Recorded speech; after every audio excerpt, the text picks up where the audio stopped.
L'ordre du jour appelle la discussion, en application de l'article 34-1 de la Constitution, de la proposition de résolution relative à la reconnaissance et la condamnation du massacre des Algériens du 17 octobre 1961 à Paris. Et vous l'aurez compris, mes chers collègues, je vais suspendre la séance.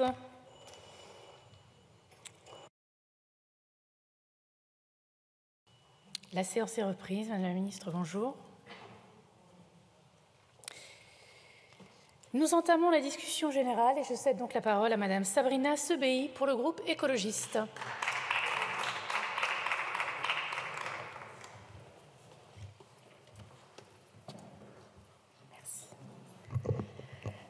Merci Madame la Présidente, mes chers collègues. Certains voudraient penser que l'histoire de France est un bloc duquel il ne faut rien regretter, rien réexaminer. Curieuse conception que de figer l'histoire dans un roman ne faisant rien ressentir de la vitalité de notre pays, de Cluny à Rocroi, de Verdun à Bir Hakeim. Cette conception de l'histoire a laissé des traces qui demeurent encore tout près de nous. Il suffit de traverser la Seine pour trouver au Louvre le général Bugeaud qui massacrait juifs et musulmans en les asphyxiant dans les grottes lors de la conquête de l'Algérie.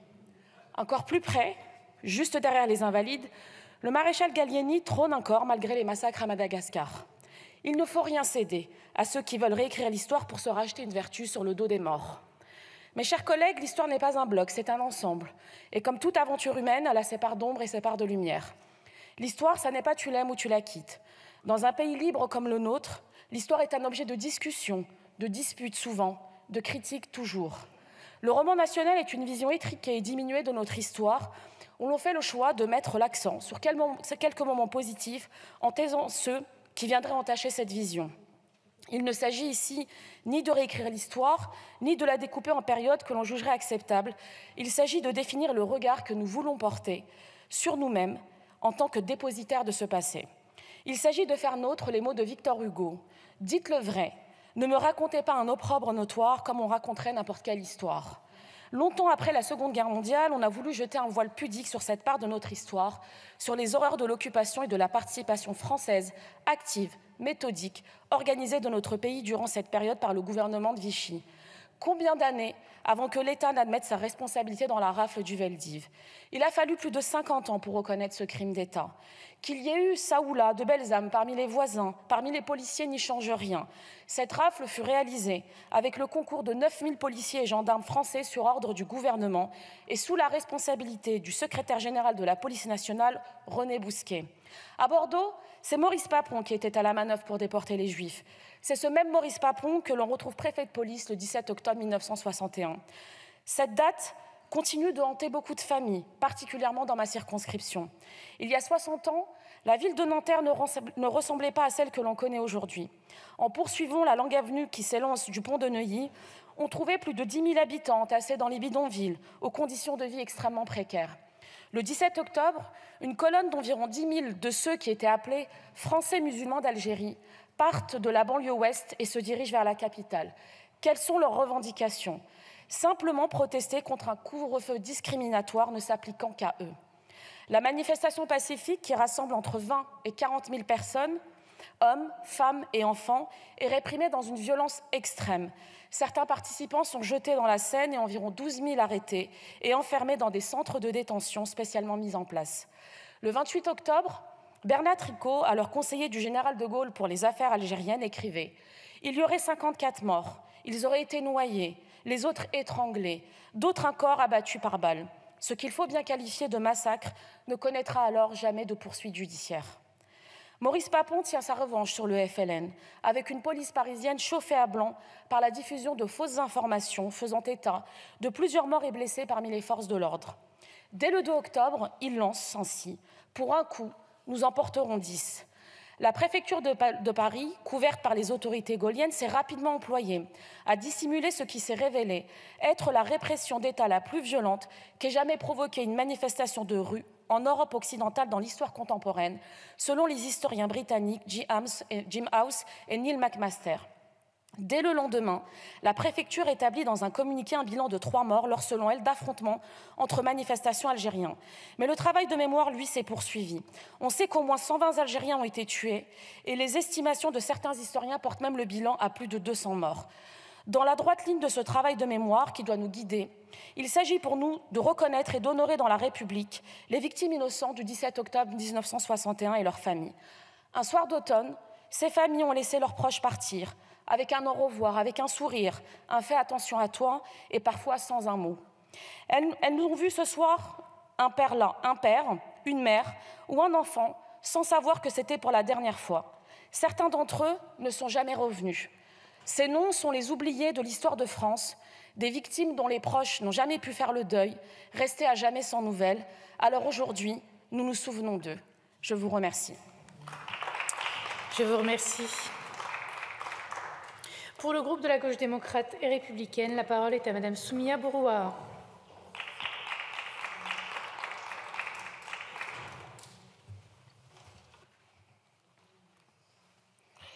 Merci Madame la Présidente, Madame la Ministre, chers rapporteurs, chers collègues.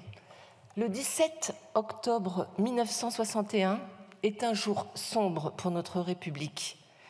Le 17 octobre 1961, face à des manifestants pacifiques et désarmés, les forces de police ont abattu, noyé, étouffé et battu à mort des citoyens français qui dénonçaient un couvre-feu discriminatoire à leur encontre.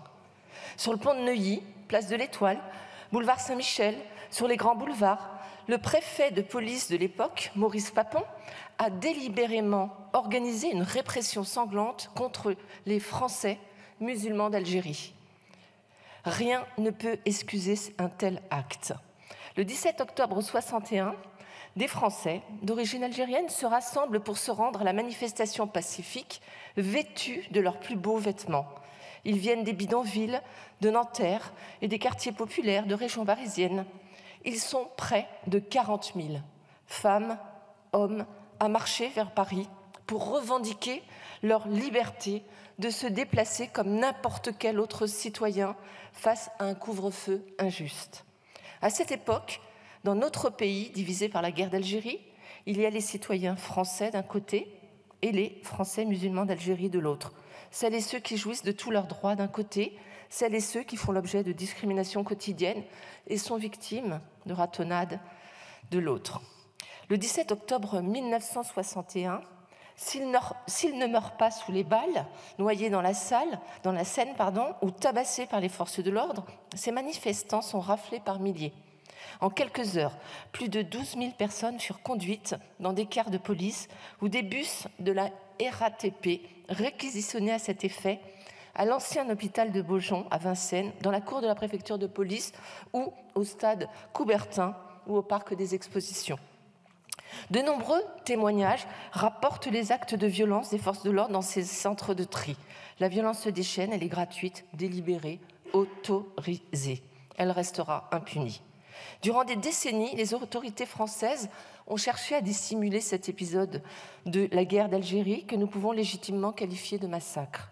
Oui, ce jour-là, notre République a failli. Enfin, plus de 60 années après les faits, cette proposition de résolution nous ouvre la possibilité de reconnaître cet événement de l'histoire française qui nous fait honte. Je voudrais remercier Madame la rapporteure Sabrina Sebhaï pour cette initiative. Celle-ci s'inscrit dans la continuité de la résolution présentée en octobre 2012 par la sénatrice communiste Nicole Borvo-Cohen, CA, appelant le Sénat à la reconnaissance de la répression d'une manifestation à Paris le 17 octobre 1961. Sans reconnaissance, cette blessure commune à nos deux peuples restera béante. Les survivants et les survivantes, je salue, les différents arrêtés qui ont été pris en 2021 puis 2023 et qui ont permis d'ouvrir les archives françaises sur la guerre d'Algérie. Les survivantes et les survivants ont besoin de réponses. Enfin, ceux qui sont encore en vie, car malheureusement nombreux sont décédés. Leurs enfants ont besoin d'un jour de mémoire officielle pour se recueillir. Dans un devoir de mémoire, la ville de La Courneuve, en Seine-Saint-Denis, c'est une ville de ma circonscription, a été la première ville de France à inaugurer une rue qui porte le nom de la rue du 17 octobre 61. Elle a été inaugurée en 2004, le 17 octobre. Et lors de ce 50e anniversaire, de ce triste événement, cette même ville a dévoilé une plaque en hommage aux victimes connues de ces massacres, ainsi qu'aux disparus. Elle a aussi financé un documentaire qui avait été réalisé par Sébastien Pasco, qui s'appelle « Témoignages d'octobre » et qui a permis de donner la parole aux survivants et aux témoins. Et je tiens à saluer ces initiatives et toutes les autres qui ont lieu dans les grandes villes, dans les villes de France et qui commémorent ce terrible pan de notre histoire. Aujourd'hui, nous devons faire un pas de plus pour réconcilier définitivement avec cet épisode de notre histoire. Il est temps de reconnaître qu'un massacre a été orchestré ce 17 octobre à l'encontre de manifestants et manifestantes français, musulmans d'Algérie, que ce massacre s'est déroulé sous les ordres du préfet de police, Maurice Papon, que ce massacre est une meurtrissure pour notre pays et il nous revient fermement de le condamner. Reconnaître l'existence de ce massacre, reconnaître les responsabilités des représentants de l'État de l'époque, c'est avancer, rassembler vers un partenariat renouvelé et apaisé entre l'Algérie et la France. Bien évidemment, le groupe GDR votera en faveur de cette résolution. Je vous remercie. Je vous remercie. Pour le groupe Renaissance, la parole est à Madame Julie Delpech.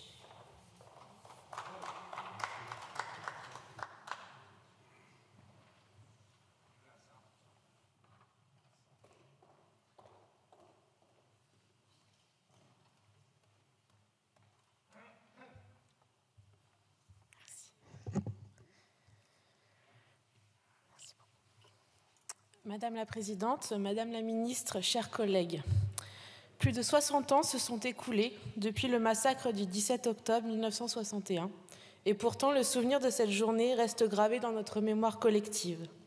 Aujourd'hui encore, le travail de mémoire se poursuit pour tenter de mettre des noms et des visages sur ces disparus longtemps ignorés alors que la plaie des familles n'a jamais entièrement guéri.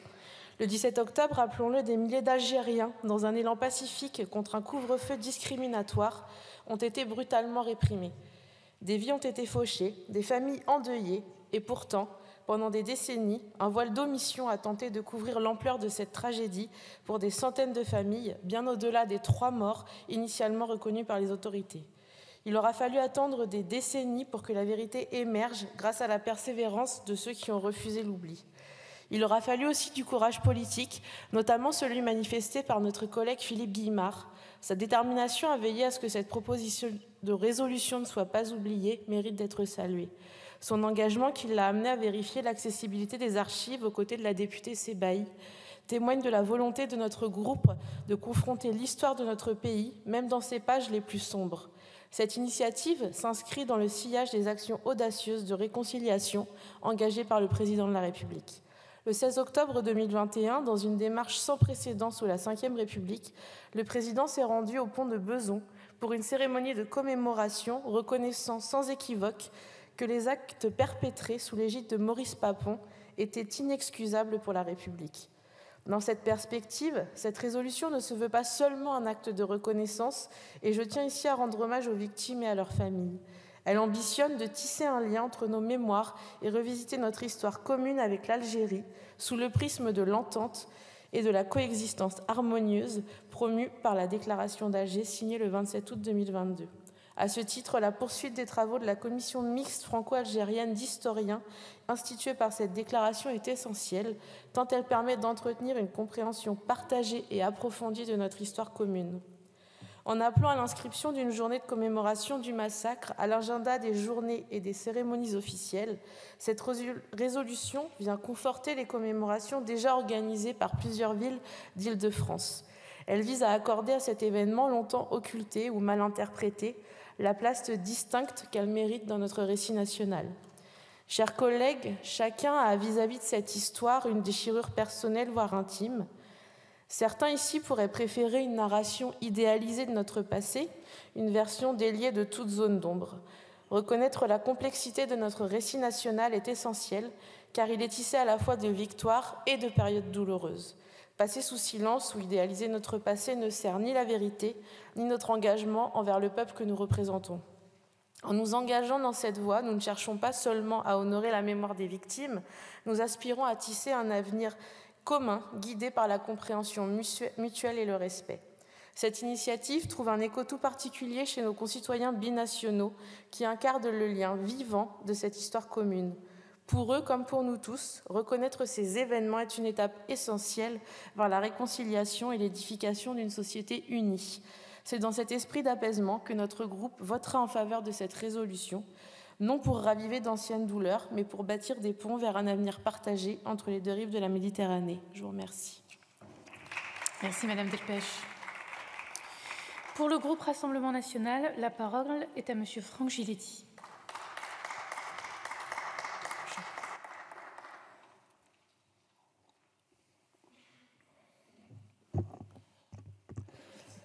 Merci Madame la Présidente, Madame la Ministre, chers collègues.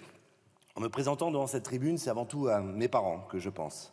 Un homme et une femme qui, comme des millions d'autres, ont subi cette guerre meurtrière que ni la France ni l'Algérie ne pourront jamais oublier. Non, c'est le propre de la guerre. Nous ne pouvons jamais nous défaire de son souvenir, au mieux l'accepter et choisir de tourner la page sanglante qui a marqué pour toujours notre histoire. Or, pour atteindre cette résilience, faut-il encore cesser de remuer la douleur du passé ? Et comment pourrions-nous, de concert, y parvenir si, continuellement, de la gauche jusqu'au centre de cet hémicycle, nous ne cessions d'alterner entre accusations unilatérales et repentance à outrance ? Comment pourrions-nous réconcilier nos deux pays si certains parmi nous continuent d'être guidés non pas seulement par leur haine de leur propre nation, mais par le désir inavoué de s'attirer les faveurs d'un électorat qui a toutes les raisons de mépriser leur insupportable paternalisme ? Mais qui s'étonne encore de voir la NUPES se saisir d'un si douloureux souvenir pour l'instrumentaliser sa détestation de nos forces de l'ordre? Quelle drôle de logique, prétendre œuvrer à la paix tout en fustigeant l'ensemble d'un corps de métier qui, chaque jour, nous a montré sa bravoure et son dévouement. Car ne nous y trompons pas, c'est bien là l'objectif qui se cache derrière une telle manœuvre. Et il n'est plus surprenant de voir que cela émane toujours de la part des mêmes partis politiques. Pire encore, par cette proposition de résolution, les Français peuvent constater, avec désarroi, l'impossibilité pour la gauche française contemporaine de nommer les choses par leur nom. Oui, le FLN était un mouvement terroriste, comme le Hamas l'est aujourd'hui. Or, faute d'être honnête et de veiller aux intérêts de la France, il serait agréable à tous que la NUPES troque sa rancœur théâtralisée contre un peu d'amour-propre et de raison. Il n'est plus l'heure de s'indigner des prises de position de cette partie de l'échiquier politique, mais véritablement de les empêcher de continuer à légitimer, voire à encourager un sentiment de revanche du peuple algérien sur le peuple français et, parallèlement, à entretenir le sentiment de non-appartenance à la France des jeunes Français d'origine algérienne. Et tout cela, évidemment, servi aujourd'hui dans ce texte par des mensonges s'appuyant sur la propagande FLN de l'époque. Par le contenu de cette résolution, vous nous prouvez que le concept de guerre informationnelle et de déstabilisation n'est pas nouveau. Oui, j'y vois une volonté de déstabiliser notre pays par des mensonges, ce qu'on appelle aujourd'hui des fake news. Pourtant, toute la lumière sur la réalité des chiffres a été faite à la fin des années 90. Remettons les choses dans leur contexte. La manifestation du 17 octobre 1961 a été organisée par le FLN, dont on pouvait déjà à ce moment-là dénombrer des milliers d'actes de terrorisme et d'assassinats de Français, de policiers et surtout de milliers d'Algériens qui, en France, refusaient de suivre la voie sanguine de ces mouvements terroristes. Mais, comme en atteste la rédaction de votre texte, rien ne sert de mentionner cette information capitale par les récits autorisés et mis en avant par la gauche moralisatrice, puisque tout ceci aurait été orchestré dans un but purement pacifique. En proposant cette résolution, vous placez vos pas dans ceux d'Emmanuel Macron, lui qui n'a eu de cesse de s'agenouiller devant le gouvernement algérien, lui qui s'attelle à mortifier son propre pays par des repentances continues devenues insoutenables. À la fois pour ceux qui ont vécu la guerre, rapatriés ou non, pour leurs descendants et pour tous les Français attachés à la vérité historique. Rien n'effacera les atrocités commises par le passé. Il y a encore, nous commémorions l'atroce épisode du massacre de la rue Zizli, le 26 mars 1962. Faire face à ce douloureux épisode peut se faire avec sang-froid. On peut affronter le passé avec rationalité en allant de l'avant, sans insulte, sans jeter l'opprobre, j'ai bien dit l'opprobre, sur l'ensemble de nos armées. Le propre de la définition du conflit est de voir s'affronter deux camps qu'il est impératif de réconcilier. Faudrait-il encore que cette volonté soit partagée ? Pour conclure, vous semblez oublier un élément essentiel.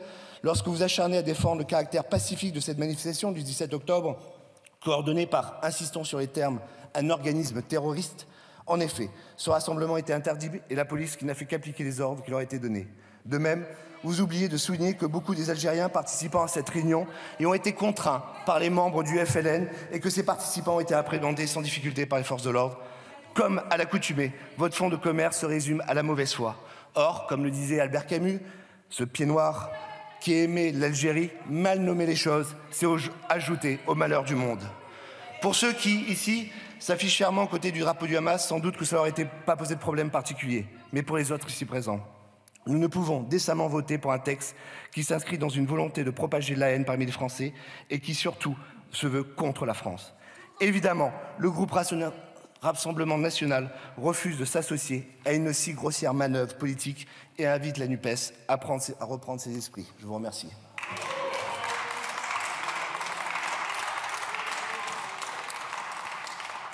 Pour le groupe La France Insoumise, la parole est à Monsieur Paul Vannier.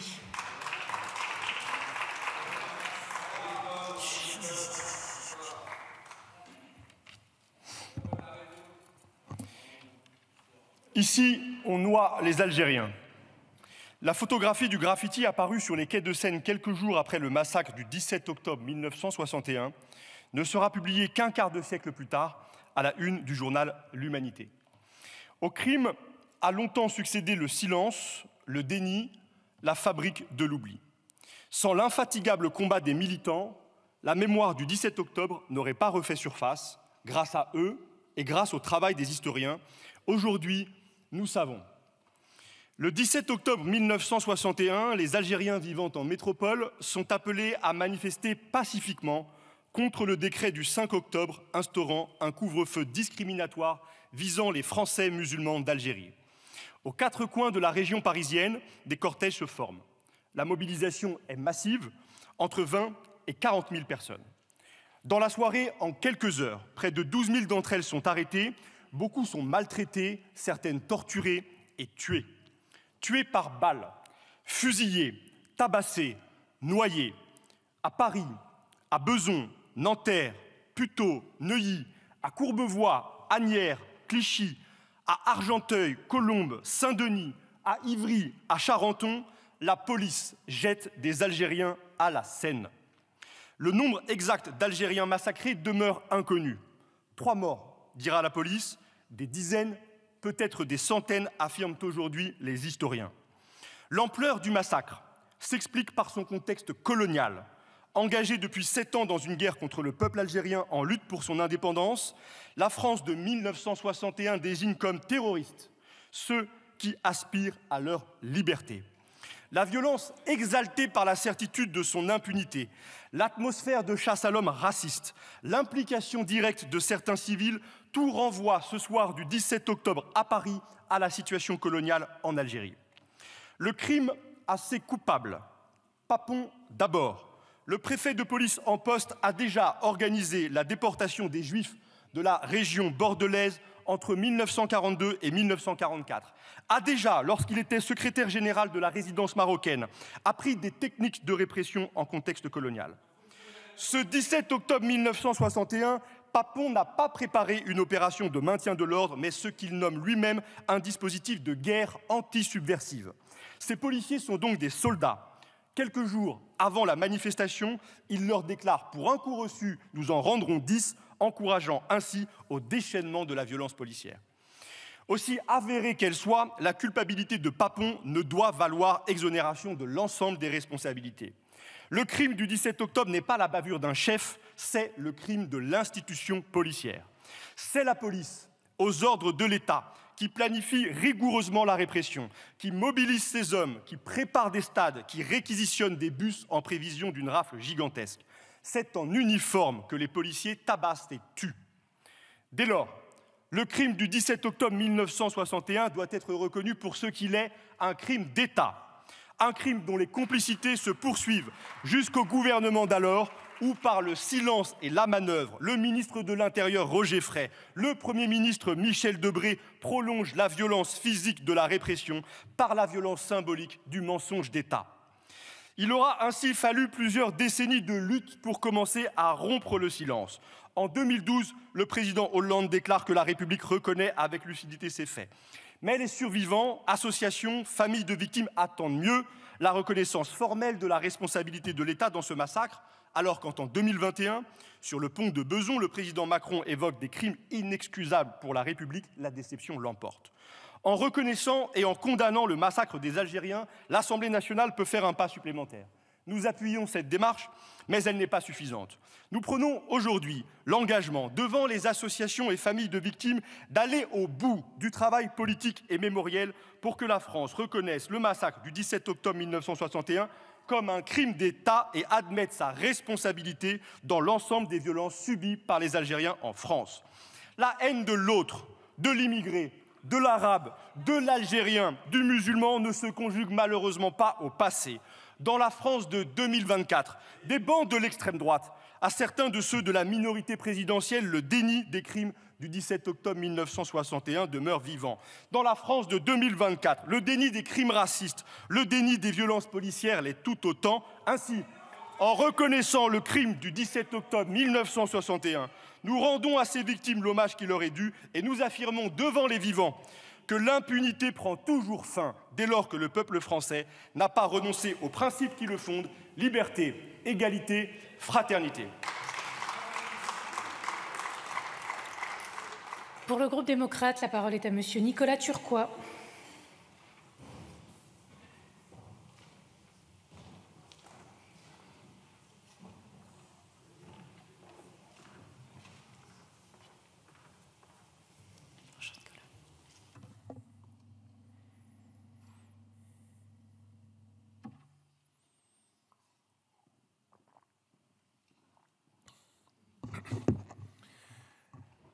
Madame la Présidente, Madame la Ministre, mes chers collègues, il n'y a bien sûr aucun mot assez fort ni assez significatif pour désigner cette date du 17 octobre 1961.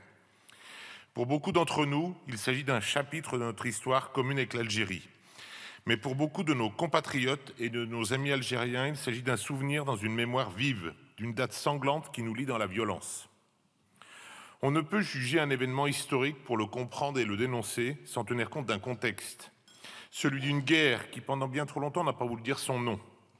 Une guerre avec des victimes militaires, une guerre avec des victimes des deux côtés de la Méditerranée et des deux côtés de la Seine aussi. Une guerre avec des victimes civiles algériennes et des victimes civiles et policières françaises.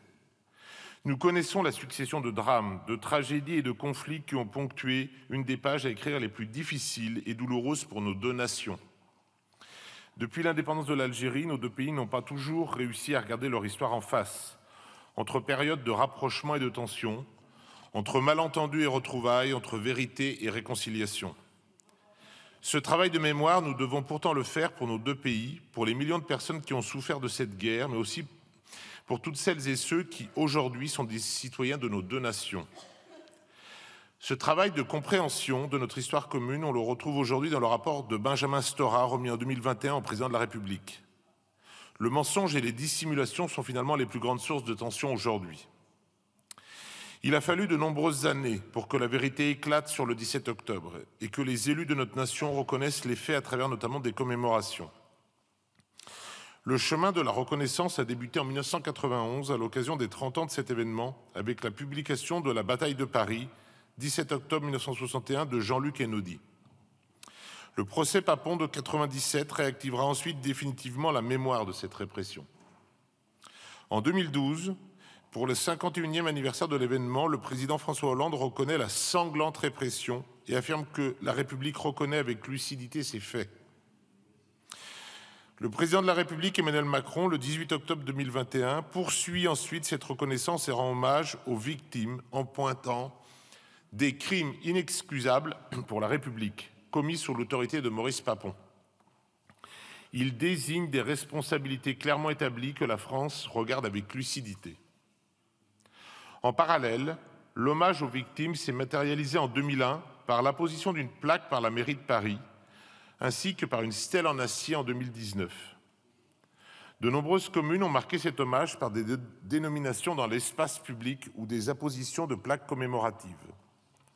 Enfin, depuis un arrêté interministériel du 22 décembre 2021, les archives s'ouvrent petit à petit. Le travail historique est en cours et doit se poursuivre afin de faire toute la lumière sur les faits. Mes chers collègues, les crimes commis cette nuit-là sous l'autorité du préfet Maurice Papon sont inexcusables. Ils sont à l'opposé des valeurs universelles que nous défendons tous dans cet hémicycle, la liberté, l'égalité, la fraternité. Une nouvelle fois, la France doit porter un regard critique et lucide sur son passé. Nous le faisons pour penser les blessures de notre histoire et de tous ceux qui ont souffert de cette guerre, mais aussi pour poser les bases d'une amitié sincère avec l'Algérie, le socle d'une coopération solide, respectueuse et fructueuse pour les générations à venir. Il est de notre responsabilité d'accorder notre histoire passée pour bâtir un avenir meilleur de part et d'autre des deux rives de la Méditerranée, dans les domaines de la culture, de l'éducation, de la diplomatie ou de l'économie. La proposition de résolution que nous examinons a pour vocation de condamner et reconnaître de la manière la plus officielle la répression meurtrière de la manifestation pacifique de milliers d'Algériens du 17 octobre 1961. C'est donc sans réserve que nous souscrivons à la nécessité de reconnaître cet épisode de notre histoire et appelons également à l'approfondissement du travail conjoint d'analyse. A contrario, nous nous interrogeons sur l'opportunité d'inscrire une journée de commémoration officielle à l'agenda des journées officielles et cérémonies nationales. Des commémorations ont déjà lieu. Je pense au 19 mars, journée dédiée à la mémoire des victimes de la guerre d'Algérie et des combats en Tunisie et au Maroc, ainsi qu'à celle du 5 décembre, consacrée au souvenir et au recueillement à la mémoire des victimes civiles et militaires de la guerre d'Algérie. La guerre d'Algérie et ses nombreux drames sont une douleur non cicatrisée, et il nous semble que la multiplication des journées mémorielles serait de nature à amoindrir la puissance du message que nous souhaitons faire passer. Le groupe démocrate laissera donc place à la liberté de vote. Je vous remercie. Je vous remercie. Pour le groupe Horizon, la parole est à Madame Lise Magnier.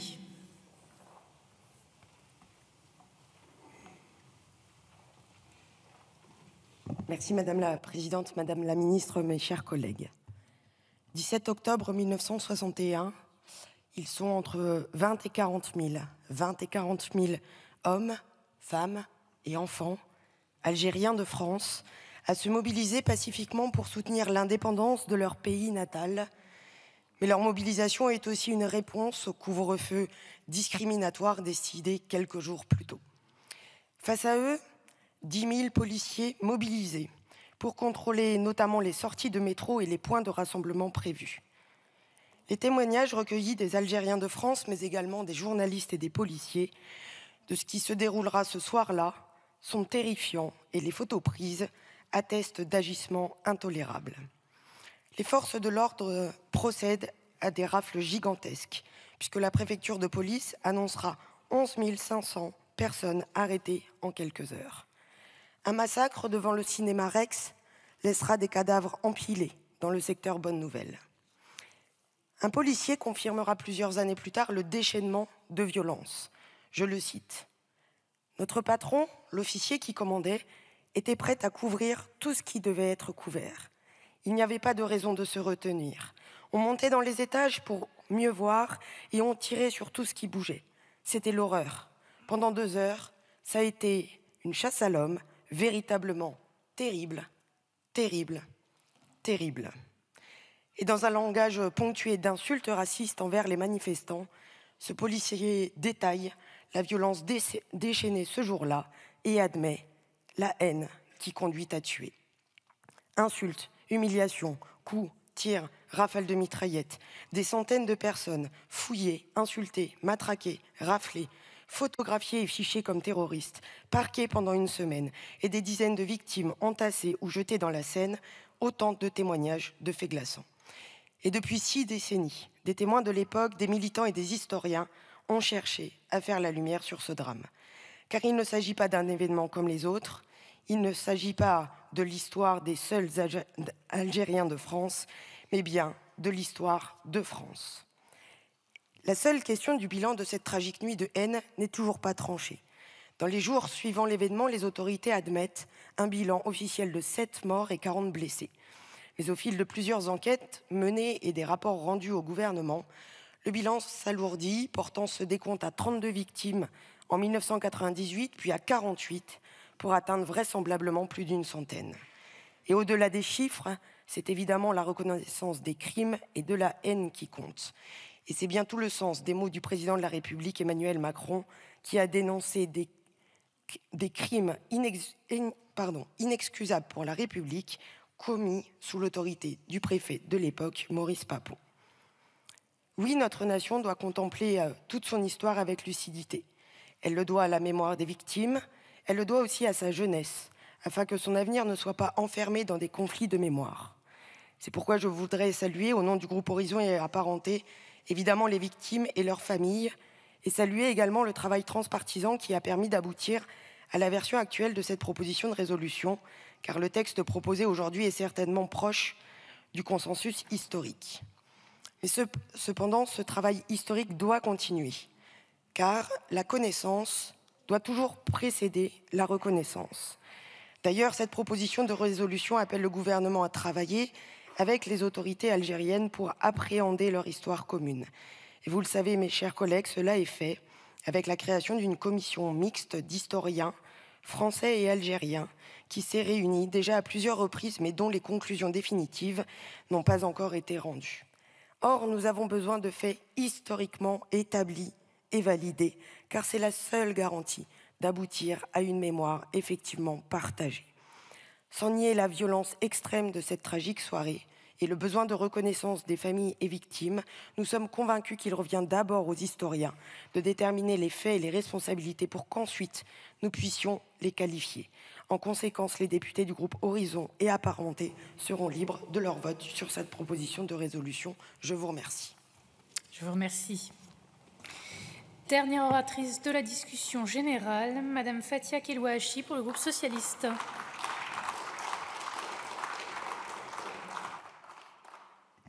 Merci Madame la Présidente, Madame la rapporteure, Madame la Ministre, mes chers collègues. Fatima Bédar avait 15 ans, un visage de jeune fille sans histoire, les joues rosées et 2 longues tresses brunes. Ce visage qu'on peut voir sur une fresque à Aubervilliers en Seine-Saint-Denis m'a longtemps hanté. Ce visage, celui de Fatima, morte noyée dans la Seine parce qu'elle était algérienne, est resté trop longtemps oublié. Il doit être désormais connu de tous. Comme Fatima, ce sont plusieurs centaines d'Algériennes et d'Algériens qui périrent, assassinés, durant cette nuit sombre d'octobre 61. Et puis rien. Un silence assourdissant et complice. Une amnésie d'État. Un effacement administratif. Une simple inscription écrite à la hâte à la peinture sur les quais de la Seine, quelques jours après le massacre. Ici, on noie les Algériens. Une inscription qu'on s'empressera d'ailleurs d'effacer, comme le premier signe d'un oubli délibéré et d'un contre-récit méthodiquement construit. Comme cette inscription, le nom et le drame de ces centaines d'Algériens massacrés ont été effacés. Leurs noms et leurs souvenirs ont été emportés dans les flots de la Seine ce soir d'octobre 61.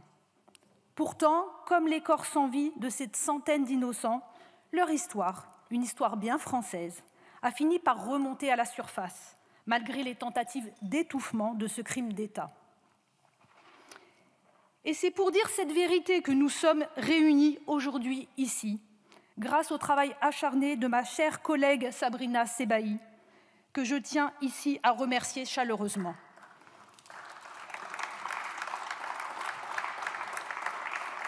Que s'est-il passé le 17 octobre 1961 ? Ce n'était pas un simple maintien de l'ordre qui aurait dégénéré, mais un bain de sang prémédité. Une chasse à l'homme organisée, un spasme violent d'un pouvoir qui savait que le monde de domination coloniale qu'il avait bâti pendant des siècles était en train de s'effondrer définitivement. Une terreur sanglante orchestrée par le préfet de police de la Seine, Maurice Papon, celui-là même qui, à peine 20 ans auparavant, s'était déjà rendu coupable des pires crimes contre l'humanité. Tout avait été préparé à l'avance. Les bus de la RATP avaient été mobilisés, le parc des expositions de Villepinte réquisitionné, les consignes étaient bien claires, nulle pitié n'était permise pour ces Algériens. Au total, ce seront quelques 12 000 Français musulmans d'Algérie qui seront raflés, parqués, tabassés. Et pour les moins chanceux d'entre eux, noyés à mort dans les eaux froides de la Seine.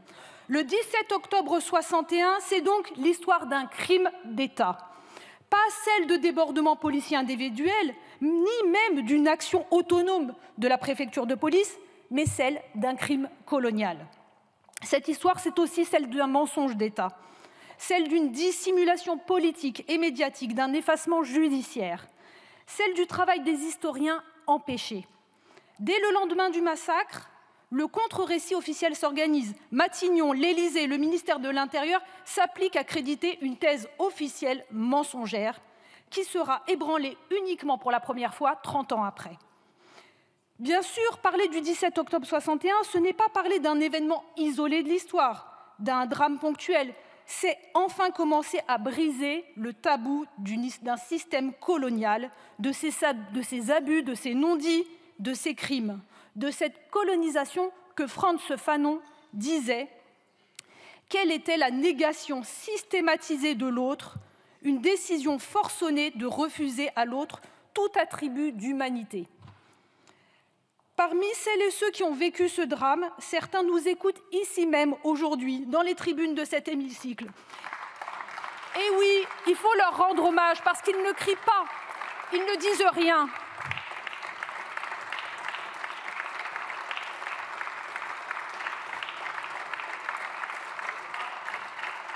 Ils ne demandent pas, ils ne crient pas à la violence ou à la vengeance. Ce qu'ils demandent, c'est juste la justice. La justice. Ils attendent de nous aujourd'hui notre dignité et pas l'indignité que vous êtes en train de proférer. Le temps est venu de dire que la France, notre pays, est responsable de ce crime et que nous devons le reconnaître pour avancer. Le groupe socialiste et apparenté votera donc sans aucune hésitation cette résolution et vive la France, vive la République, vive l'amitié franco-algérienne. Je vous remercie. La discussion générale est close. La parole est à Madame Dominique Faure, ministre déléguée chargée des collectivités territoriales et de la ruralité. S'il vous plaît. Merci Madame la Présidente, Mesdames et Messieurs les députés. Le 17 octobre 1961, une manifestation est organisée à Paris à l'appel du Front de libération nationale algérien pour protester contre l'instauration d'un couvre-feu par un décret du 5 octobre de la même année. Cette manifestation est réprimée dans la violence par les services agissant sous l'autorité du préfet de police de l'époque, Maurice Papon. Cette journée, comme celle de la fusillade de la rue de Lilly du 29 mars 1962, que le président de la République française a qualifié de massacre impardonnable pour la République, comme celle du 5 juin 1962 à Oran, où des centaines d'Européens, essentiellement des Français, furent massacrés. Figure parmi les plus tragiques de l'histoire de la guerre d'Algérie, elle marque depuis lors la mémoire tragique et douloureuse que nous gardons collectivement de cette guerre. Parce qu'aucun déni ne grandit la République, nous devons accepter de regarder ces événements en face avec lucidité. Nos plus hautes autorités ont posé des mots sur ce qui s'est passé cette nuit du 17 octobre 1961. En 2012, le président Hollande évoque la sanglante répression du 17 octobre.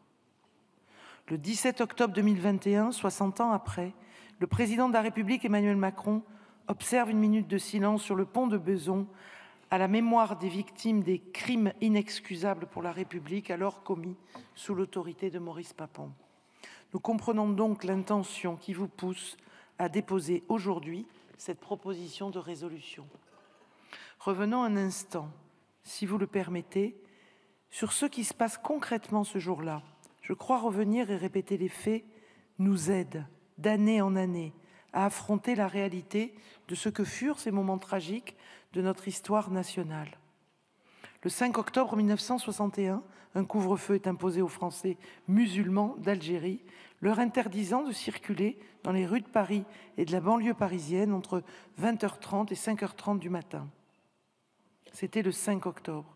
Le 17 octobre 1961, et comme je le disais à l'instant, une manifestation pacifique est organisée à Paris pour le FLN pour protester contre ce couvre-feu.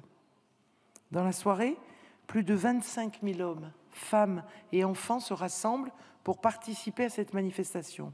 La préfecture de police met en place un dispositif de sécurisation de près de 10 000 policiers placés en différents points de la capitale. Ce soir-là, c'est près de 12 000 personnes qui sont arrêtées et transférées dans les centres du stade de Coubertin et du Palais des Sports réquisitionnés pour la circonstance.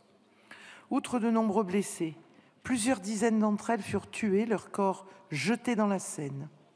Ayons aujourd'hui, à cette tribune, une pensée pour ces victimes et leurs familles frappées de plein fouet par l'engrenage de la violence. Cet engrenage, les historiens l'ont décrit et analysé. Les faits ont été documentés par les premières recherches d'historiens qui se poursuivent encore. Ce travail de l'histoire et de la mémoire doit se poursuivre également pour les journées tragiques des 29 mars et 5 juillet. Le 29 mars 1962 aussi, les Français ont vu des représentants de leur armée, des soldats du 4e régiment de tirailleurs, retourner contre des armes qui devaient les protéger. Et après ce massacre de la rue de l'Isly, les obsèques religieuses furent interdites et les corps convoyés directement au cimetière par camion militaire au jour et à l'heure choisis par les autorités. C'est dans cette même volonté de compréhension et d'explication, dans le souci du respect dû aux victimes et à leurs familles, que nous souhaitons nous inscrire dans une démarche de transparence et de vérité en faveur d'une mémoire commune et apaisée de la guerre d'Algérie. Ce travail est long et il se poursuit par des actes et des paroles régulières qui donnent corps à notre volonté de reconnaître et d'assumer cette part de l'histoire de nos deux pays. Je veux rappeler ici ces actes et ces paroles parce qu'ils comptent dans ce travail.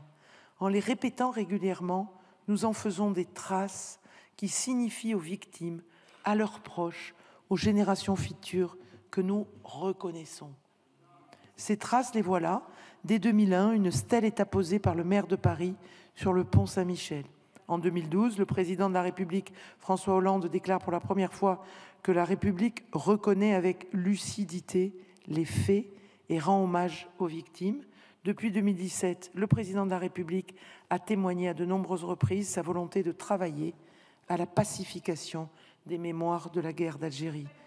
Le 13 septembre 2018, il reconnaît les circonstances du décès de Maurice Audin et l'usage de la torture en Algérie. En juillet 2020, il décide la restitution à l'Algérie de crânes conservés depuis le XIXe siècle au Muséum d'histoire naturelle. Le 16 octobre 2021, il dépose une gerbe au pont de Beson en mémoire des victimes du 17 octobre 61 et reconnaît les crimes commis cette nuit-là sous l'autorité de Maurice Papin qui sont inexcusables pour la République.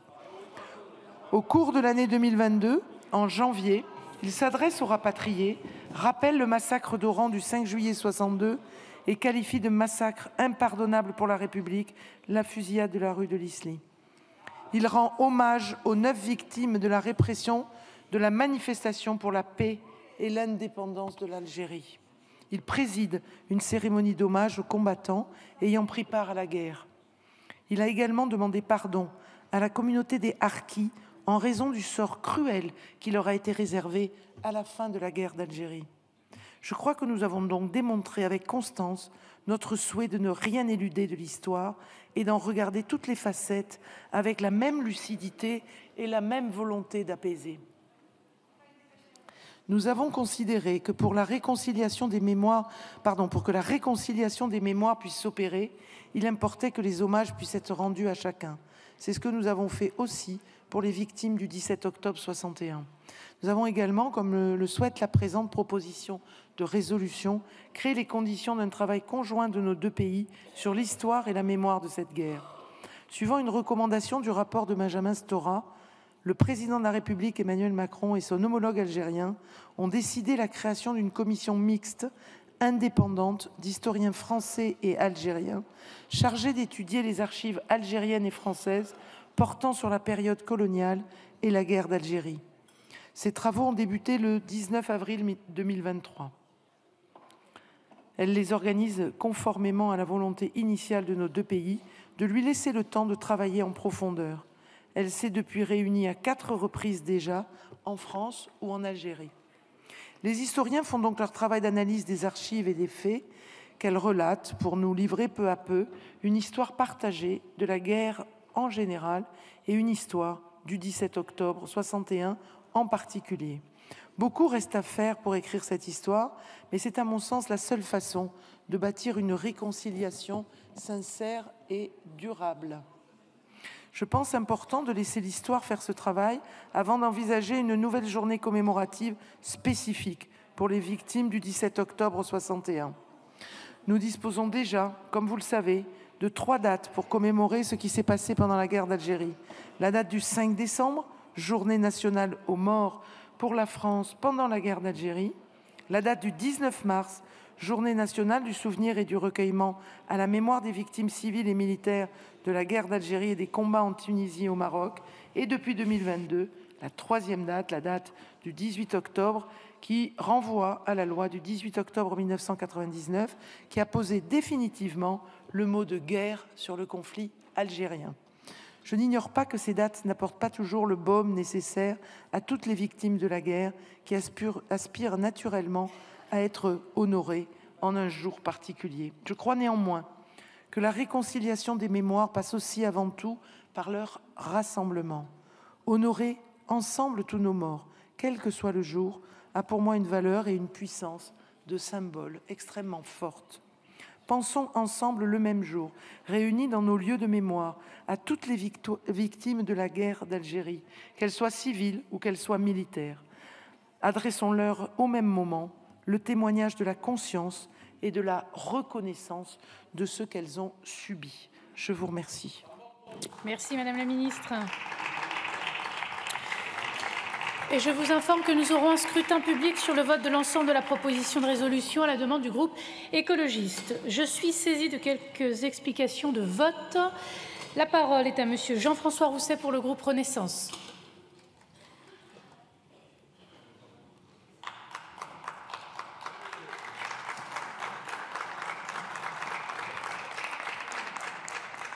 Chers collègues, en examinant cette proposition de résolution, il est question d'envoyer un signal fort à la fois aux familles des victimes de ce massacre qui luttent encore pour cicatriser les blessures géantes laissées par cette tragédie. D'autre part, à nos concitoyens qui, malgré les tentatives de la fracture sociale, aspirent à un avenir avec leurs racines diverses, peuvent s'entrelacer harmonieusement.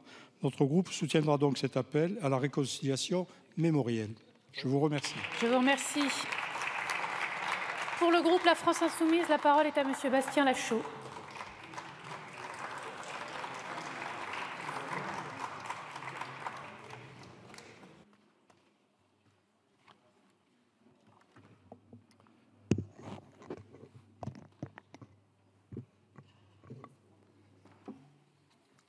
Madame la Présidente, chers collègues, le 17 octobre 1961, entre 20 et 40 000 Algériens et Algériennes manifestent pacifiquement pour le droit de l'Algérie à l'indépendance, contre le couvre-feu qui les vise depuis le 5 octobre, contre la relégation, les discriminations, la violence qu'ils subissent depuis des années en métropole et dans les départements français d'Algérie, comme on disait alors.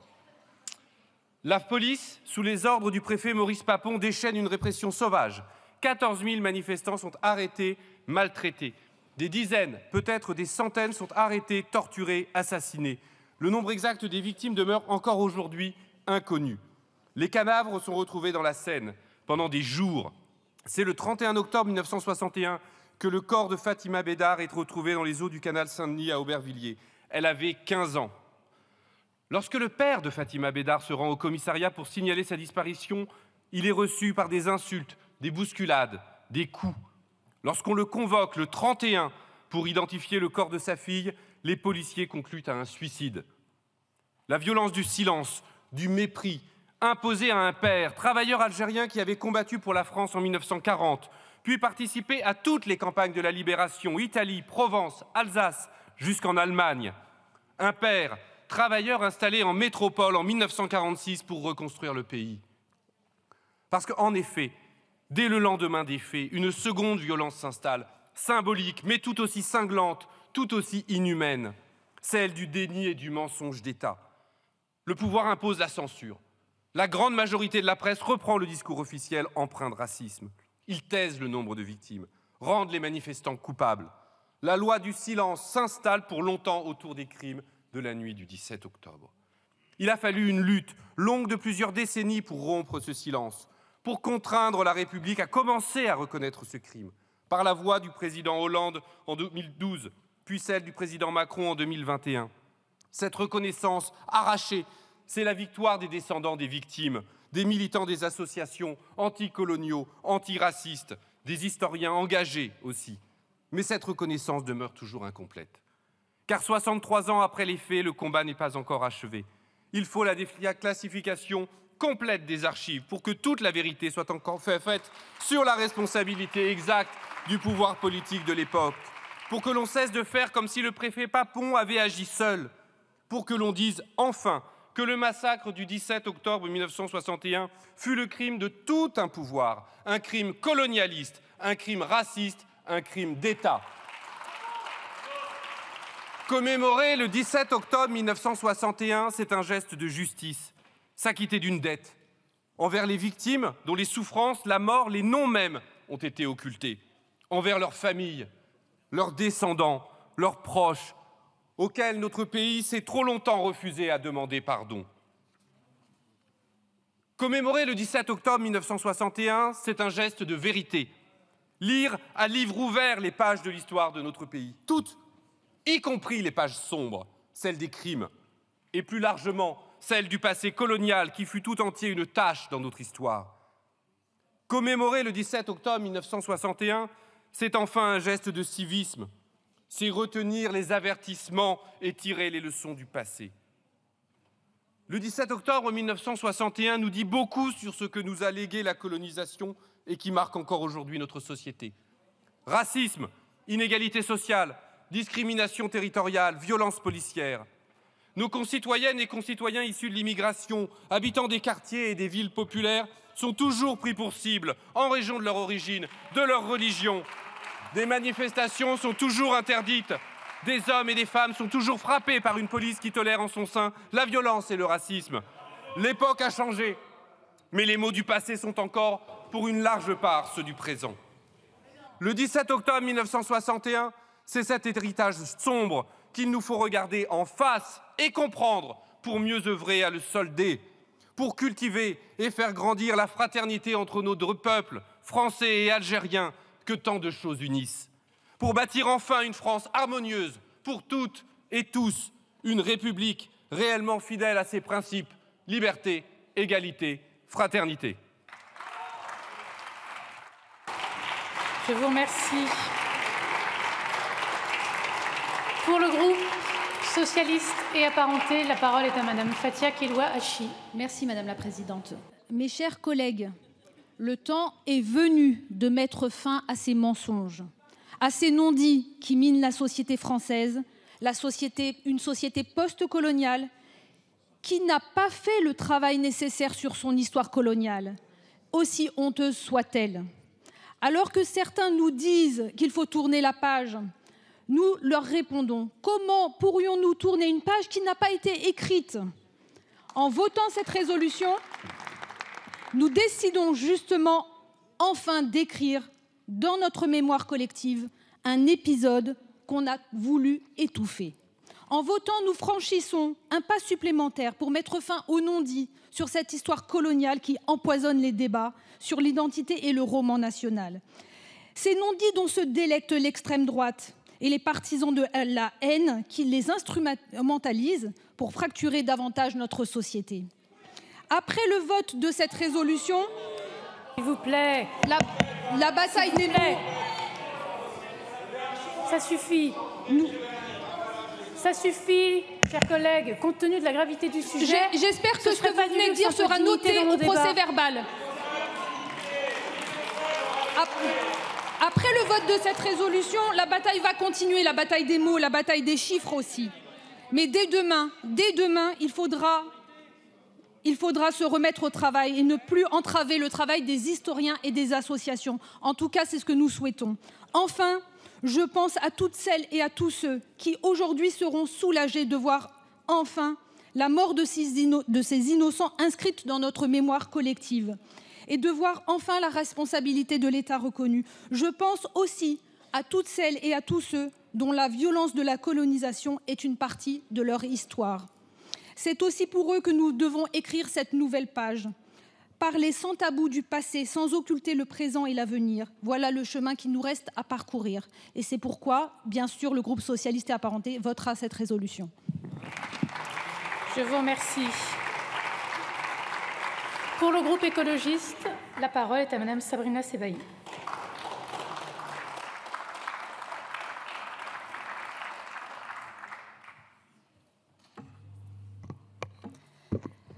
Merci Madame la Présidente, Madame la Ministre, mes chers collègues. Le chemin de la mémoire est long et s'il retient ceux qui l'ont accompagné, il n'oublie pas ceux qui auront tout fait pour l'entraver. Ce matin, je ne saurais dire mon effroi face à des propos tenus de la part de certains révisionnistes décomplexés de l'histoire, de celle qui s'écrit avec un grand H. Ici, certains d'entre vous s'inscrivent dans la lignée des saboteurs des accords d'Évian, des saboteurs des relations franco-algériennes, des saboteurs de la paix. Cette résolution vient questionner profondément nos valeurs, les nôtres. C'est de regarder l'histoire, toute l'histoire, sans voile et sans gloire, dans sa vérité la plus absolue. C'est l'histoire qui célèbre Jaurès et condamne Pétain. C'est l'histoire qui salue la séparation de l'Église et de l'État et qui condamne la répression de la Commune. C'est celle, enfin, qui célèbre le 19 mars 1962 et condamne le 5 juillet 1830. Les vôtres, c'est l'édification d'un roman national, d'un récit fantasmé, imaginaire et à bien des égards mensonger. C'est ainsi la nostalgie de l'Algérie française pour certains, rêvant sûrement des terres qu'ils pourraient continuer de coloniser comme certains de leurs ancêtres. C'est pour d'autres le récit d'une France glorieuse à tous les égards, n'ayant jamais rien eu à se reprocher, érigeant par ailleurs le maréchal Pétain comme un libérateur et un héros. Le 17 octobre 1961, des centaines d'Algériens ont été massacrés, blessés et des milliers d'autres enfermés sur ordre du préfet de police Maurice Papon, sur ordre des autorités de l'État français. C'était il y a 63 ans. Des survivants sont toujours vivants et ils sont là, ils nous regardent et à travers eux l'histoire. Ces Français qu'ils étaient alors n'auraient donc pas le droit à un hommage national ni à une commémoration officielle. Les considérez-vous comme des morts de seconde zone, comme des morts à cacher? Voulez-vous effacer les Algériens de l'histoire de France? Vos discours sont en réalité dans la lignée de vos prises de parole, dans vos positionnements politiques, dans vos postures. Vous ne cherchez même plus à combattre les Algériens, vous cherchez à les nier quand certains ici parlent de fake news. À effacer 132 ans de colonisation, de privation de terre, d'accaparement de biens, de crimes et de torture.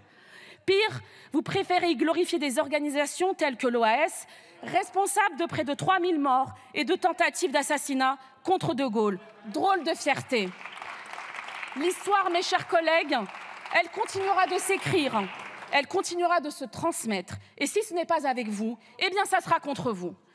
Je souhaite ainsi me tourner alors vers ceux qui continuent à écrire l'histoire. Ceux qui, par leur engagement, par leur volonté, ne versent ni dans la glorification aveugle, ni dans la repentance perpétuelle, mais dans la vérité. À cet effet, en premier lieu, permettez-moi de saluer l'ensemble des associations et de collectifs qui sont mobilisés sur ce sujet, sur la recherche de la vérité et de la reconnaissance depuis des années. Je sais qu'ici, un certain nombre est en tribune et je les salue. C'est tout particulièrement vers eux que je me tourne pour leur dire qu'aujourd'hui, la représentation nationale vous écoute et qu'elle vous honore. Je tiens aussi à remercier tous les historiens qui ont travaillé depuis de nombreuses années pour faire la lumière sur ce 17 octobre. Je pense à Jean-Luc Einaudi, je pense à Risputi, je pense à Benjamin Stora et bien d'autres encore. J'ai évidemment une pensée particulière pour les habitants de ma circonscription, ceux de Nanterre, présents en nombre aussi ce matin. Ceux-là ayant constitué la cohorte arrêtés et brutalisés sur le pont de Neuilly et dont plusieurs se retrouveront au camp d'internement de Beaujon ou de Coubertin. Ceux-là qui vivaient dans des conditions déplorables, dans des bidonvilles, où parquet, il aurait été interdit de sortir le soir. Enfin, je salue le travail effectué avec Philippe Guimard. Député jusqu'au mois de février dernier, il nous aura fallu un an pour écrire ce texte ensemble, pour visiter les archives, pour faire ce travail nécessaire de mémoire en commun. S'il a dû céder sa place aujourd'hui, je voulais le mentionner, et je sais que nous nous retrouverons bientôt sur la journée du travail mémoriel, et j'insiste, cette date de commémoration, elle est essentielle. essentiel car les victimes du 17 octobre 61 sont des victimes particulières de notre histoire. Mes chers collègues, notre vote aujourd'hui est un vote pour l'histoire.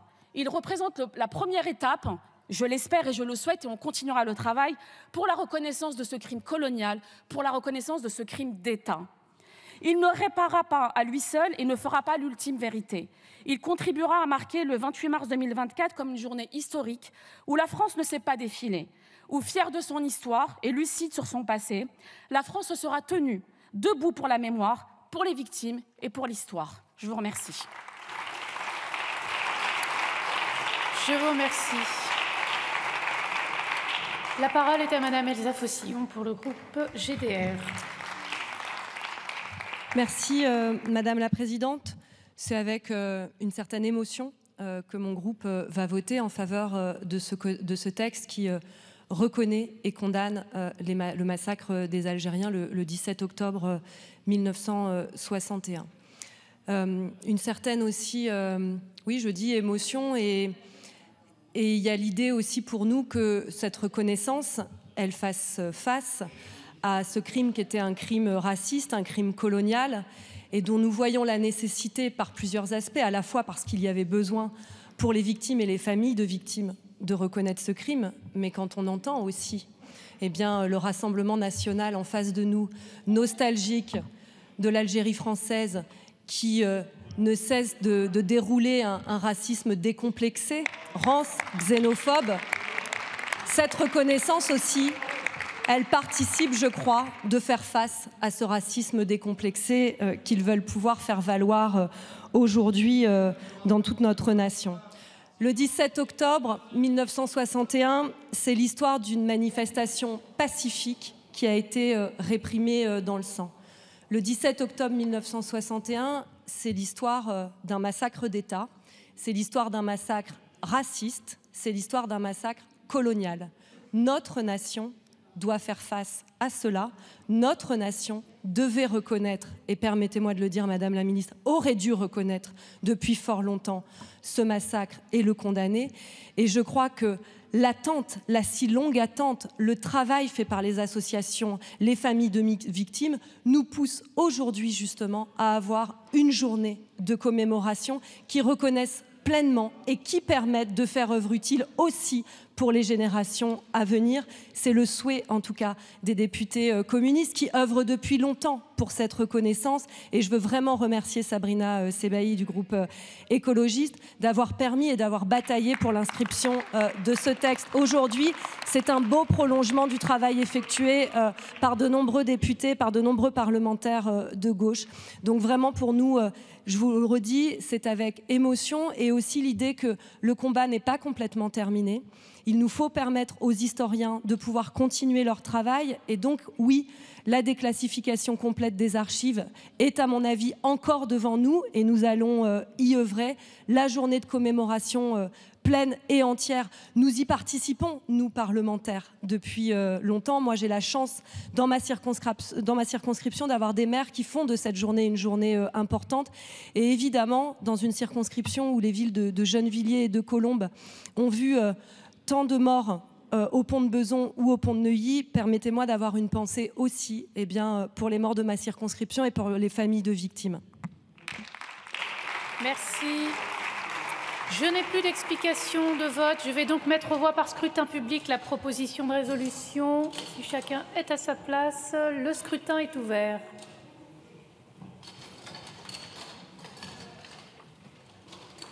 Le scrutin est clos.